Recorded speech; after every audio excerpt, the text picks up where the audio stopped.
Bonjour camarades, bonjour chers frères et sœurs, et soyez les bienvenus chez vous. Je tenais ce matin à vous dire merci du fond du cœur. Merci à vous qui avez pris de votre temps, de votre énergie pour faire le déplacement du pays des hommes intègres, pour faire le retour aux racines, comme on le dit en anglais, back to your roots. Merci d'être venus. Vous nous avez fait preuve de fraternité, vous nous avez fait honneur, et je prie Dieu qu'il continue à vous bénir tous, à vous donner la santé, la force nécessaire de pouvoir continuer à revenir à vos sources.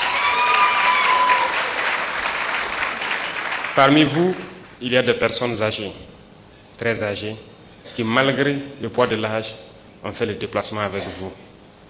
Je vous dis infiniment merci du fond du cœur et que Dieu continue à vous réconforter.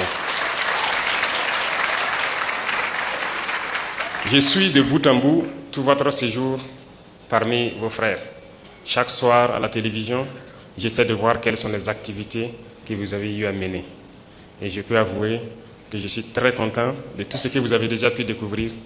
Mais je prie Dieu que le temps soit encore de notre partie et que vous puissiez revenir et pouvoir découvrir beaucoup plus de choses à travers le Burkina Faso. Certes, beaucoup ont été déconseillés de venir vers le Burkina. Vous êtes nos ambassadeurs désormais. Et je pense que vous êtes les mieux placés pour aller faire comprendre aux autres que le Burkina Faso est loin de ce que ces médias occidentaux essaient de faire peindre aux yeux du monde. Le Burkina est bien fréquentable, le Burkina résiste, le Burkina tient debout et le Burkina vit. Et merci à vous de prouver cela aux yeux du monde.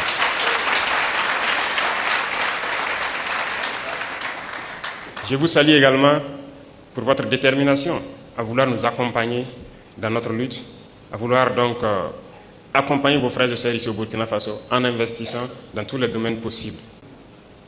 J'en ai échangé avec le Premier ministre hier sur la carte de résident permanent. Certes, nous avions mis des conditions d'acquisition de la carte, mais aussi d'autres conditions financières, mais nous avons décidé de lever la condition financière en ce qui vous concerne pour que vous n'acquisiez. Donc pour vous, il sera question juste de vous en tenir à la question de la carte. Donc toutes les autres conditions, vous serez exemptés. Et merci à vous d'ouvrir le pas pour tous ceux qui souhaitent donc prendre cette carte et pouvoir investir et rester au Burkina. Ceci dit, le Burkina Faso est un pays en pleine construction. Et je pense que beaucoup d'opportunités vous ont été présentées. Il y a encore beaucoup d'autres opportunités. Déjà la question de la radio et de la télévision, je puis aussi vous assurer que je ferai tout pour accompagner la création d'une telle radio ou d'une telle télévision ici au Burkina Faso. Parce que la communication est une arme et personne ne peut raconter notre histoire mieux que nous-mêmes. Pendant longtemps, c'est eux qui ont raconté ce qu'ils voulaient de l'Afrique. C'est eux qui ont raconté ce qu'ils voulaient de l'homme noir. Mais non, il est temps que nous disions non à cela et que nous racontons les choses telles qu'elles sont. Et je vous encourage à pouvoir poursuivre ce projet que nous allons beaucoup accompagner. Le Burkina Faso est en construction. Nous avons commencé à changer beaucoup de nos lois pour permettre un meilleur vivre ensemble, mais aussi pouvoir sécuriser les investissements des Burkinabés et de tous ceux qui voudront venir investir au Burkina Faso. Quand on prend le domaine de l'immobilier, par exemple, c'est un domaine en pleine expansion au Burkina Faso. Nous prenons le domaine de l'agriculture et de la transformation agricole, notamment l'industrie agroalimentaire, l'énergie. Bref, il y a beaucoup de domaines qui sont donc ouverts et nous avons besoin des cerveaux de nos frères pour venir construire ici les industries qu'il faut pour transformer nos matières premières. Et c'est nous qui devrons nourrir le monde et non nous qui devrons aller quémander aux yeux du monde. Et c'est bien possible que l'Afrique nourrisse le monde. Et donc je vous invite à pouvoir réfléchir, vous mettre ensemble peut-être, mais je vous assure que nous allons vous accompagner pour pouvoir investir dans des domaines clés au Burkina Faso qui peuvent vous être bénéfiques et bénéfiques à tous vos frères ici. Et ça, c'est l'essence même de notre lutte. Le ministère des Affaires étrangères va poursuivre ce beau travail qu'ils ont commencé. Et d'ailleurs, je les félicite pour cette initiative avec l'Institut qui a pu donc faire ce merveilleux travail. continuer le travail de présenter les opportunités pour pouvoir vous guider et vous canaliser vers les investissements structurants et bénéfiques. Et nous allons continuer à suivre ça de très près pour que vous ne soyez pas déçus de votre investissement au Burkina Faso. Reconnaissez une chose, la lutte que nous menons est âpre et c'est une lutte d'endurance. Et vous avez décidé de porter notre message à travers le monde. Nous ne luttons pas pour le Burkina Faso tout seul. Nous luttons pour l'Afrique. Nous luttons pour l'homme noir. Nous luttons pour la dignité de l'Afrique. Nous luttons pour le bien-être de nos populations. Et qui lutte pour la dignité et le bien-être de sa population a aussi quelque chose en cœur. Nous sommes de tout cœur avec tous les peuples qui luttent pour la justice, pour l'égalité, pour le bien-être. Et nous sommes amis à tous les peuples qui nous respectent et qui respectent notre souveraineté et notre dignité. Et merci à vous d'accompagner donc ce combat que nous menons. Il est très difficile de mener ce type de combat. Et je sais que vous le savez mieux que moi. Voir l'Afrique se réveiller, c'est un cauchemar pour certains. Mais pourtant, l'Afrique est en train de se réveiller. Et l'Afrique va se réveiller. Nous n'allons pas être complices de leur souhait, celui de voir l'Afrique être la réalité de ce qu'eux, ils ont pensé et dit de l'Afrique, notamment une terre d'esclaves, une terre maudite. Nous n'allons pas être complices et les accompagner pour que ce qu'ils pensent soit une vérité. Nous leur dirons que l'Afrique est un continent d'espoir, est un continent combatif et l'Afrique est un continent d'avenir. Et nous allons nous battre pour cela.